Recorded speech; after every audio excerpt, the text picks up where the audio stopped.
Bom dia, moçada! Tudo bem com vocês? Aqui quem vos fala é o professor Eugênio Bastos, canal Geogênio, a serviço dos alunos que gostam de estudar e passar em concursos. Moçada, vamos fortalecer o canal, se inscrevam no canal, dê aquele like, compartilhe o vídeo e ajude o professor Eugênio Bastos a democratizar o ensino da geografia.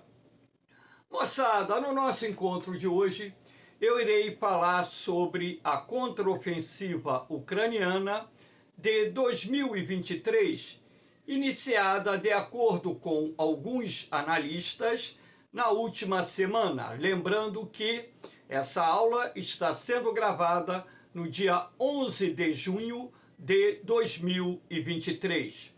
Então, o objetivo desse encontro é falar não só dos preparativos feitos pela Ucrânia para a realização dessa contraofensiva, assim como os seus objetivos e, consequentemente, falar também um pouco sobre essa guerra que já se arrasta por um ano e aproximadamente 4 meses.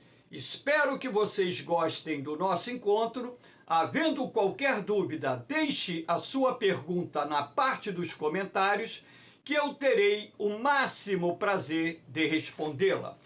Então vamos lá ao nosso encontro com a imagem inicial mostrando as bandeiras da Rússia e da Ucrânia com armas sobre elas, fazendo alusão ao conflito armado que está envolvendo os dois países e que já deixou como sequelas a morte de centenas de milhares de pessoas, prejuízos de centenas de bilhões de dólares para os dois países.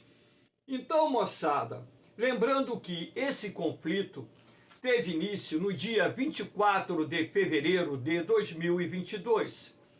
A Rússia, na verdade, já estava se preparando há algum tempo, antes do início da invasão, concentrando forças militares ao longo da fronteira russa com a Ucrânia e também deslocando efetivos militares para a Bielorrússia.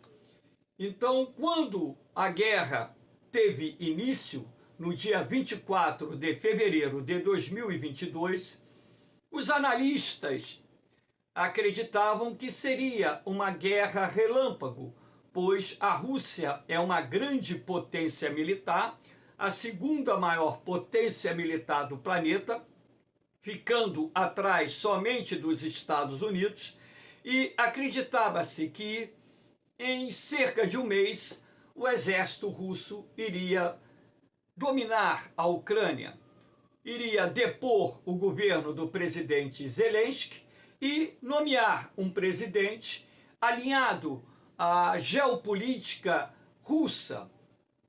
Mas até mesmo eu, particularmente, eu tenho vários vídeos gravados sobre a guerra da Ucrânia. Se eu não me engano, esse deve ser o 7º ou 8º vídeo gravado. Então, até mesmo eu acreditava que essa guerra seria relâmpago, porque havia uma desproporção enorme entre o poder bélico da Rússia e o poder bélico da Ucrânia. Não só em efetivos, mas também em armamentos, qualidade dos armamentos, razão pela qual, nas primeiras semanas de guerra, a Rússia conquistou uma área muito grande da Ucrânia, inclusive o exército russo vindo da Bielorrússia chegou a entrar na periferia de Kiev ou Kiev, a capital da Ucrânia. Então se acreditava que de fato a capital poderia cair, o governo poderia cair, enfim, e a Ucrânia passar para a esfera de influência política, econômica e militar da Rússia. Só que os Estados Unidos e seus aliados da OTAN, Organização do Tratado do Atlântico Norte, além de aplicarem inúmeras sanções econômicas à Rússia, passaram a fornecer uma grande quantidade de armas para o exército ucraniano, melhorando assim a sua capacidade para enfrentar o poderoso exército russo, deter o avanço russo e até mesmo fazer com que o exército russo deixasse o norte e o nordeste da Ucrânia, permitindo dessa forma que o exército ucraniano reconquistasse parte dos territórios que haviam sido conquistados pelo exército russo nas primeiras semanas de guerra. E o que se viu ao longo de 2022, sobretudo no segundo semestre, foi uma contraofensiva que possibilitou a Ucrânia também conquistar parte dos territórios que havia perdido no leste do país e também no sul, como por exemplo no Oblast ou na província de Kherson. O Oblast tem o mesmo significado que província e estado. Enfim, então parte da província ou Oblast de Kherson foi reconquistado pelo exército ucraniano. Os russos abandonaram a região mediante a pressão que o exército ucraniano faria, e como o Oblast de Kherson é separado pelo rio Dnipro, o exército russo voltou para a margem esquerda do Dnipro e cedeu parte do Oblast de Kherson para o exército ucraniano. Então, durante quase um ano, quase um ano, podemos assim dizer 8, 9 meses, essa contraofensiva ucraniana ela foi paralisada. Nós tivemos poucas alterações no fronte, ou seja, na linha de frente que separa o exército russo do exército ucraniano nesse período. E a Ucrânia ela foi se preparando para a sua segunda contraofensiva de grande porte, através não só do recebimento de novos equipamentos militares que aumentaram substancialmente a capacidade do exército ucraniano enfrentar o exército russo. Quando eu falo equipamentos militares, eu estou falando do HIMARS, por exemplo, o míssil de médio alcance que tem a sua área de alcance oscilando entre 80 e 100 quilômetros, que permitiu a Ucrânia atacar a retaguarda do exército russo, como, por exemplo, depósitos de munições, áreas de concentração de forças, enfim. Também a Ucrânia recebeu uma grande quantidade de carros blindados, tanques de canhão, carros de transporte militar, caminhões. Também recebeu obuses, não só os autopropulsados, mas também obuses de pequeno porte. A Ucrânia recebeu uma grande quantidade de munição, uma grande quantidade de armas, recebeu o sistema Patriot para defender as principais cidades da Ucrânia. Os Estados Unidos e outros países da OTAN forneceram esse sistema à Ucrânia.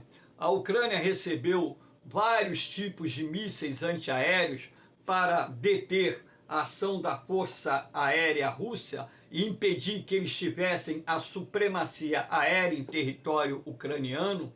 Enfim, agora, por final, a Ucrânia vai receber os caças F-16, que são caças de quarta geração produzidos nos Estados Unidos, que serão fornecidos pelos aliados dos Estados Unidos à Força Aérea Ucraniana, para que possa dar um maior suporte à contraofensiva que iniciou-se, de acordo com alguns analistas, nos últimos dias. Então, é em cima desse contexto que eu vou analisar essa nova contraofensiva do exército ucraniano, cujo objetivo é expulsar os russos de parte do território ucraniano ocupado pelas forças russas desde 2014 assim como parte do território também ocupado a partir da invasão iniciada no dia 24 de fevereiro de 2022. Então, esses preparativos para a guerra, aqui nós temos o sistema HIMARS, que é norte-americano, que é um lançador múltiplo de mísseis de médio alcance. Como eu disse anteriormente, ele tem a capacidade de atingir alvos a 80, 100 km de distância com uma precisão enorme. E é um míssil muito difícil de ser abatido pelos sistemas de defesa aérea, inclusive sistemas antimísseis, razão pela qual a efetividade dessa arma para a Ucrânia tem sido muito grande, não só atacando os depósitos de munições, as concentrações de forças, a infraestrutura militar que se encontra na retaguarda do exército russo, de forma a dificultar a linha de suprimento, a logística de suprimento desse exército, dando assim maiores condições para o exército ucraniano enfrentar o exército russo em terra. Então, esse sistema antimísseis é considerado para a categoria, se não o mais moderno, um dos mais modernos em operação no mundo. Aqui nós temos o sistema Patriot, que já é conhecido desde a Guerra do Golfo, quando o Iraque lançou foguetes mísseis em direção a Israel, os mísseis Scud, e os norte-americanos forneceram a Israel esse sistema antimísseis que provou ser muito efetivo. Então, passados aproximadamente 30 anos, os americanos aperfeiçoaram esse sistema de defesa antiaérea, o Patriot, e forneceu algumas unidades para a Ucrânia, assim como aliados dos Estados Unidos também anunciaram a transferência desse sistema de mísseis para a Ucrânia para que pudesse defender as principais cidades do país dos ataques realizados por mísseis de cruzeiro, mísseis hipersônicos e também drones lançados pela Rússia de encontro a essas importantes cidades e também a infraestrutura civil e a infraestrutura militar do país. Então, esses mísseis também têm sido bastante efetivos, detendo, derrubando boa parte dos mísseis lançados pela Rússia, dos drones lançados pela Rússia, em direção à Ucrânia. Claro, um ou outro acaba atingindo o seu alvo, mas a grande maioria, de 85% a 90% dos mísseis, têm sido derrubados, mostrando assim uma efetividade muito grande. Agora, lembrando que a Ucrânia também conta hoje com outros sistemas de defesa aérea que são fornecidos por outros países aliados dos Estados Unidos, que fazem parte da OTAN e que estão envolvidos nesse esforço de guerra, ajudando a Ucrânia a enfrentar o poderoso exército russo. Aqui nós temos o tanque de canhão Leopard 2, de fabricação alemã, que é considerado um dos mais modernos do mundo. A Alemanha forneceu algumas unidades, não se sabe quantas unidades, porque, na verdade, a quantidade é segredo militar. Então, às vezes a imprensa forneceu 30, forneceu 40, forneceu 50, a gente não sabe, de fato, quantos tanques Leopard a Ucrânia recebeu da Alemanha, que são considerados na categoria um dos mais modernos do mundo e tem uma vantagem enorme no campo de combate contra, por exemplo, os T-72, o T-90 da Rússia. O T-90 é o mais moderno blindado, carro de combate da Rússia, mas o Leopard é mais efetivo, ele tem um poder de destruição que podemos considerar como um dos maiores entre os carros blindados existentes no mundo. Então esse tanque de canhão, que é um tanque pesado, tem sido também importante para que a Ucrânia pudesse preparar essa contraofensiva que iniciou-se agora há poucos dias atrás. Um outro blindado que está sendo enviado para a Ucrânia é o norte-americano, o M1 Abrams. Esse carro de combate também é um dos mais modernos existentes no mundo, e a sua chegada à Ucrânia dá ao exército ucraniano condições bem mais amplas para enfrentar o poderoso exército russo. Então a Ucrânia está recebendo, na verdade, um conjunto de carros blindados considerados os mais modernos do mundo, procedentes dos países que pertencem à OTAN, que tem armamentos sofisticados, principalmente os carros de combate procedentes da França, da Inglaterra, da Alemanha e dos Estados Unidos, que são os mais modernos carros de combate em operação no mundo. Aqui nós temos o Challenger, que é de fabricação inglesa, que também figura entre os mais modernos e que o exército ucraniano também recebeu uma quantidade X desse blindado, que está também ajudando a fortalecer a cavalaria mecanizada daquele país, de forma que ele possa enfrentar com condições, vamos dizer assim, maiores, o poderoso exército russo. Lembrando que a Rússia, entre os países do mundo, é aquele que detém a maior quantidade de carros de combate. Mas boa parte desses carros de combate são antigos, né? Enfim, não são páreos para esses modernos tanques vindos dos Estados Unidos, França, Inglaterra e Alemanha. Aqui não é o tanque de canhão Challenger 2, não. Aqui é um míssil de cruzeiro fornecido pela Inglaterra à Ucrânia. Esse míssil de cruzeiro é bastante sofisticado, ele tem um alcance de 200 quilômetros, Shadow, negócio assim. Então o nome dele assim me fugiu agora na cabeça, mas esse míssil que foi recebido pela Ucrânia agora, semanas atrás, tem conseguido causar severos danos na retaguarda do exército russo. Esse míssil só pode ser lançado em territórios ucranianos conquistados pela Rússia, porque os países da OTAN, através de um acordo feito com o presidente Zelensky, proíbe o uso dessas armas para atacar o território russo. Para defender a Ucrânia, ok.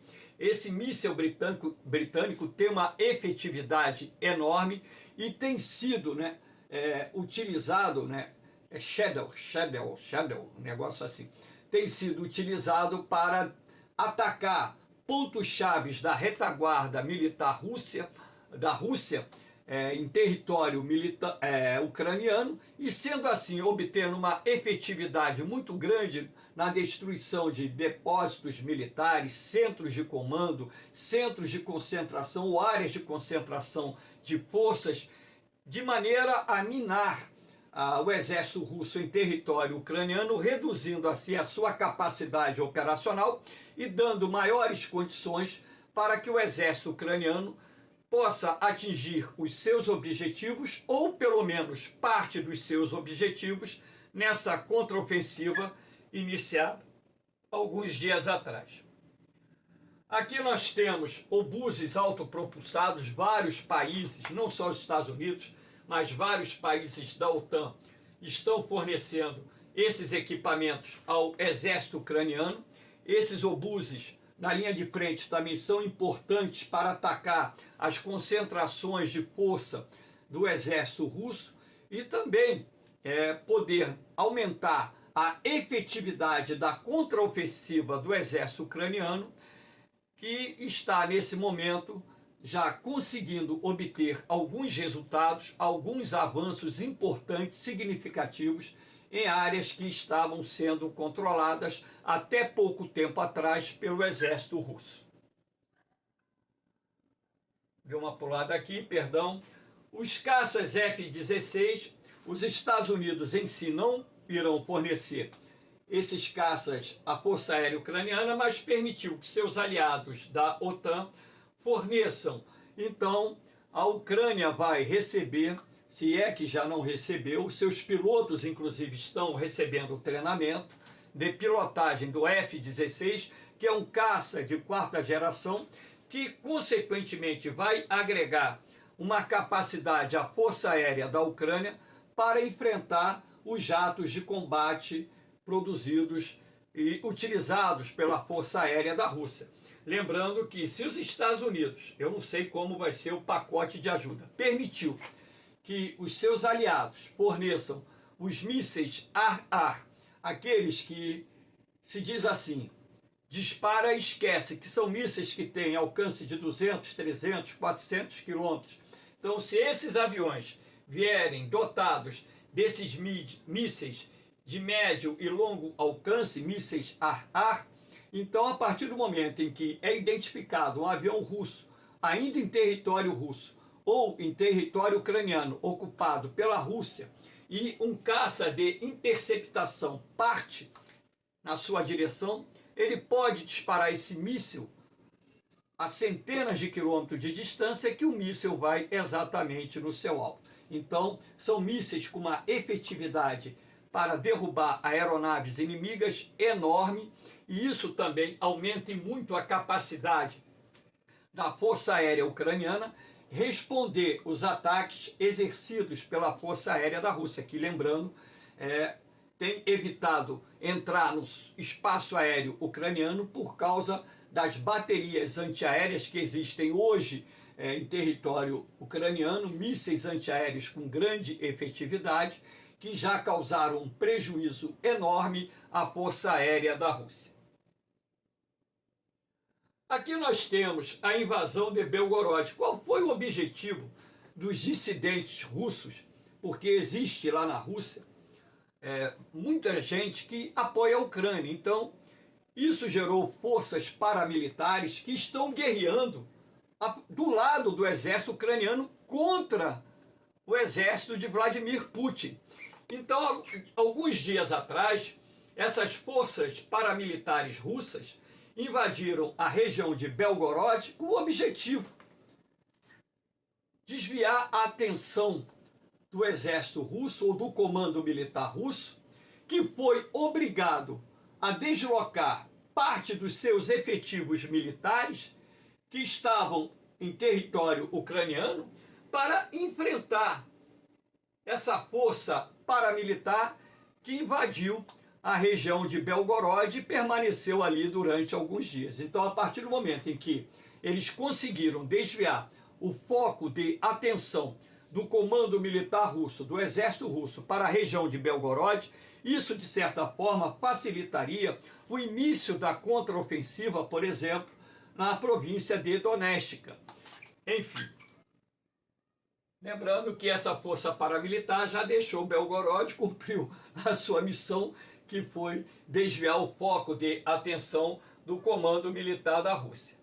E também mostrou uma fragilidade muito grande, porque se a Ucrânia vai com tudo, invade com tudo aquela região, ela estava muito mal defendida pelo exército russo, então poderia em poucos dias avançar talvez centenas de quilômetros em território russo. Claro que a Rússia iria manejar suas forças, iria conter essa invasão.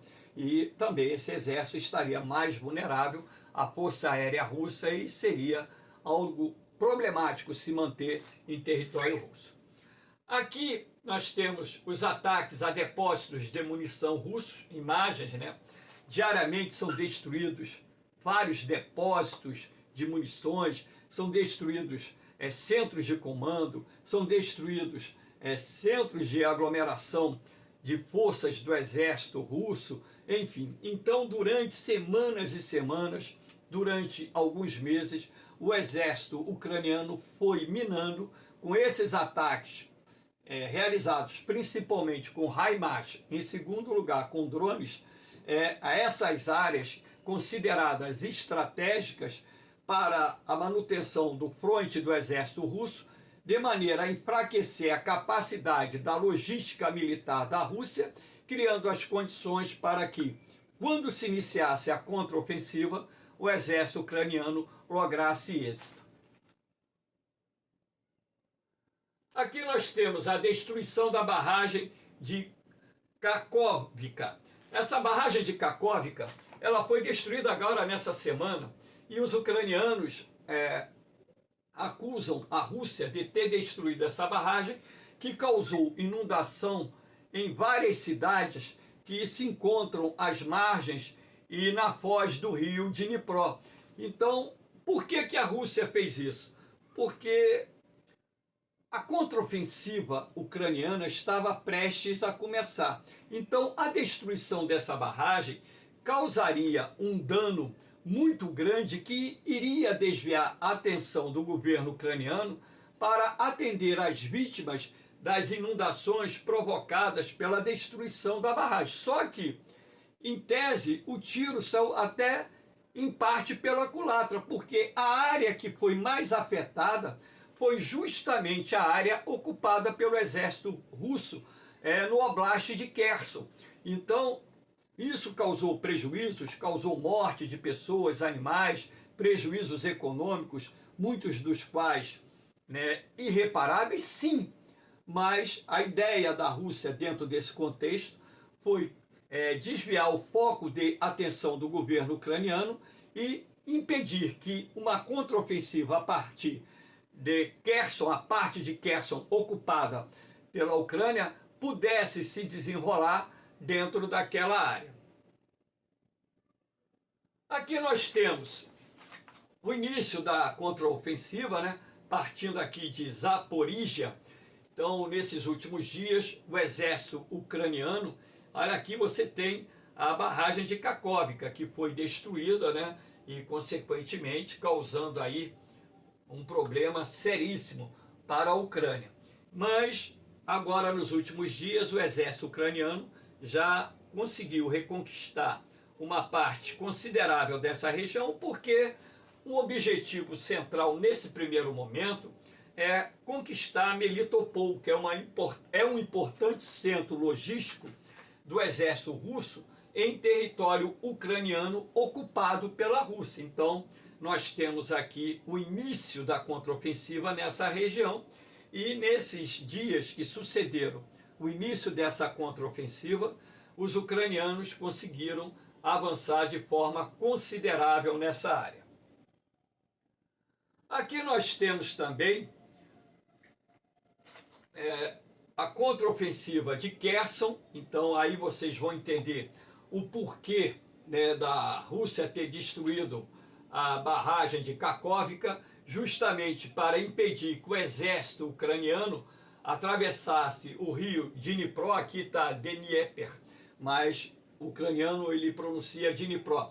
Então essa ponte ela tinha sido destruída em 2022 para isolar as tropas russas e expulsar as tropas russas desse lado aqui da Ucrânia. E de fato eles conseguiram fazer com que os russos recuassem para a margem esquerda do rio Dnipro, e a Ucrânia veio se preparando para a sua contraofensiva, concentrando forças aqui.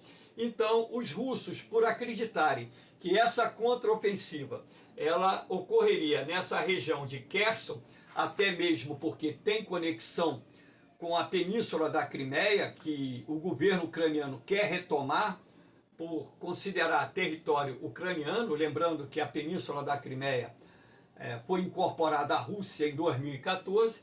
Então os russos destruíram a barragem para impedir que essa contraofensiva partisse por aqui. Como o nível das águas está diminuindo, talvez daqui a 20, 30 dias o solo já esteja seco e já permita, por exemplo, a travessia do exército ucraniano e o início da retomada da área que resta de Kherson, que ainda está sob a dominação do exército russo. Aqui nós temos a contraofensiva em Bakhmut, que chegou a ser tomada algumas semanas atrás pela Rússia, principalmente pelo grupo Wagner, que é um grupo paramilitar que apoia o exército russo e, inclusive, acredito eu, bem mais preparado do que o exército russo, porque boa parte das conquistas territoriais que a Rússia teve no território da Ucrânia se deve à ação do grupo Wagner, que perdeu muita gente, Na verdade, dezenas de milhares de soldados do grupo Wagner morreram, outras dezenas de milhares ficaram feridos, Então o grupo Wagner, com o apoio do exército russo, tomou Bakhmut. Agora o que está acontecendo? O exército ucraniano, com a retirada do grupo Wagner, lançou uma contraofensiva que está reconquistando Bakhmut e expulsando os russos, não só do fronte norte, como do fronte sul, e acredita-se que em poucos dias, talvez em menos de um mês, essa região de Bakhmut já volte para o controle da Ucrânia. Lembrando que essa cidade hoje é ruínas, porque os russos levaram meses para conquistar Bakhmut. Então, a cidade hoje se encontra num estado caótico, destruída, literalmente destruída, assim como outras cidades ucranianas foram destruídas por esse processo de ocupação do exército russo. Aqui você tem, novamente aqui, a região de Bakhmut, onde a contraofensiva está acontecendo, justamente porque aqui nós temos o avanço do exército ucraniano para a retomada de Donetsk, território ocupado pela Rússia, então a área sob controle russo. Então a Ucrânia quer expulsar os russos dessa região e retomar Donetsk inteiramente. Uma parte de Donetsk está sob o controle da Ucrânia nesse exato momento. Aqui nós temos uma outra frente que, partindo de Kharkiv, tomar o Oblast de Lugansk. Então aqui a ideia, inclusive, é tomar uma das mais importantes cidades ucranianas que foi ocupada pelos russos, que é Luhansk, e sendo assim, é uma outra frente em que a contraofensiva ucraniana vai se desenrolar. Ainda não temos informações efetivas sobre os avanços do exército ucraniano nessa região, mas tudo acredita também que os ucranianos irão abrir essa frente, irão lançar também nessa área uma contraofensiva para a retomada. Aqui a região da cidade de Kreminá, ela está em disputa há vários meses pelos russos e ucranianos, né? Enfim, agora nos últimos dias tivemos informação que o exército ucraniano avançou nessa região. Aqui nós temos, por exemplo,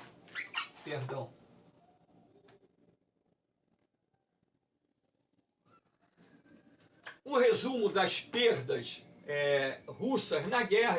Isso aqui são dados fornecidos pela Ucrânia no dia 10 de junho, sábado passado, no dia 10 de junho de 2023. Então, militares mortos, 214.660. Aviões derrubados, 314. Helicópteros militares, 299. Tanques de canhão, 3.909. Blindados, incluindo aí carros para o transporte de tropas, 7.607. Obuses autopropulsados, 3.717. Lançadores de foguete, aquele modelo Thor, 362. Lançadores múltiplos, 600. Caminhões, 6.428, incluindo aí em sua maioria caminhões para o transporte de combustíveis. Navios de guerra, 18. Drones, 3.263. Mísseis de cruzeiro, 1.176. Veículos militares diversos, inclusive aqueles utilizados para a guerra eletrônica, veículos de comando militar e etc., 507. Então, por aqui se percebe que a Rússia também está sofrendo pesadas perdas. Esse custo da guerra é muito alto, não só para a Rússia, assim como para a Ucrânia. Então, moçada, eu espero que vocês tenham gostado do nosso encontro. Fortalece aí o canal, dê aquele like, compartilhe o vídeo, ajude o professor Eugênio Bastos a democratizar o ensino da geografia. Eu estou aqui dando aula para alunos do ensino fundamental, alunos do ensino médio. Eu não estou dando aula aqui para acadêmico, não. Não estou dando aula para especialistas em determinados assuntos. Às vezes, de vez em quando aparece aí uma pessoa, eu gravei a aula do pré-sal, o cidadão veio querer contestar o meu conhecimento sobre formação de petróleo, 42 anos de magistério. Eu não sou geólogo de formação não, mas a geografia estuda a geologia também. E processo de formação do petróleo é a coisa mais simples que existe. Qualquer aluno de ensino fundamental vai entender isso. O cara vai querer questionar meu conhecimento, pô. Eu não sou o dono da verdade, não. Tá? Todo mundo aprendeu que o petróleo deriva da decomposição, transformação da matéria orgânica morta depositada no fundo dos lagos, mares e oceanos, num processo que dura milhões e milhões de anos. Como também tem a teoria russa, que procura explicar que o petróleo provém de uma reação química que ocorre no manto do planeta, enfim. Mas o que eu quero dizer a vocês é isso. Essas aulas são destinadas a alunos de ensino fundamental e médio. Se quiser discutir assunto acadêmico comigo, eu estou à disposição. Mas venha com respeito. São 42 anos de praia, são 42 anos trabalhando nas maiores instituições de ensino. São 14 primeiros lugares em concurso.